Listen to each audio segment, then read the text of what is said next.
In a significant update, the International Monetary Fund has cut its global growth forecast for the year 2022 and 2023, further warning of a possible worldwide recession.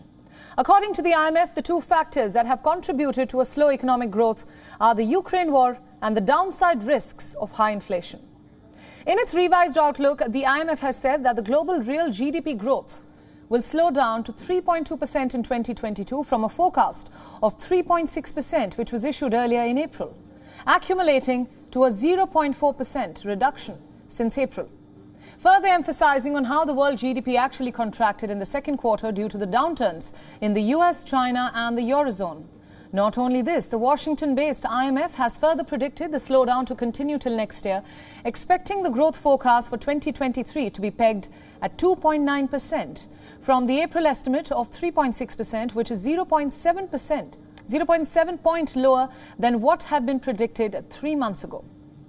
The IMF's economic counselor, Pierre-Olivier Gorichon, further asserted on how the outlook had significantly darkened since April, warning that the world may soon be teetering on the edge of a global recession.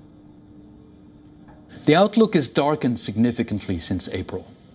The world may soon be teetering on the edge of a global recession, only 2 years after the last one. Multilateral cooperation will be key in many areas, from climate transition and pandemic preparedness to food security and debt distress. Amid great challenge and strife, strengthening cooperation remains the best way to improve economic prospects for all and mitigate the risk of geoeconomic fragmentation. The fund said that its latest forecasts were extraordinarily uncertain due to various reasons, like the downside risks from Russia's war in Ukraine spiking a rise in energy and food prices, which would exacerbate inflation and embed longer-term inflationary expectation, further prompting a tighter monetary policy.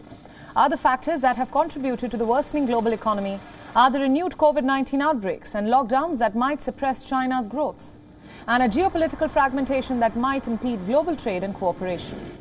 The fund now expects the 2022 inflation rate in advanced economies to reach 6.6% from 5.7%, which was predicted in April, while inflation in developing countries for the year 2022 is expected to reach 9.5% from 8.7% in the month of April. WION World is now available in your country. Download the app now and get all the news updates on the move.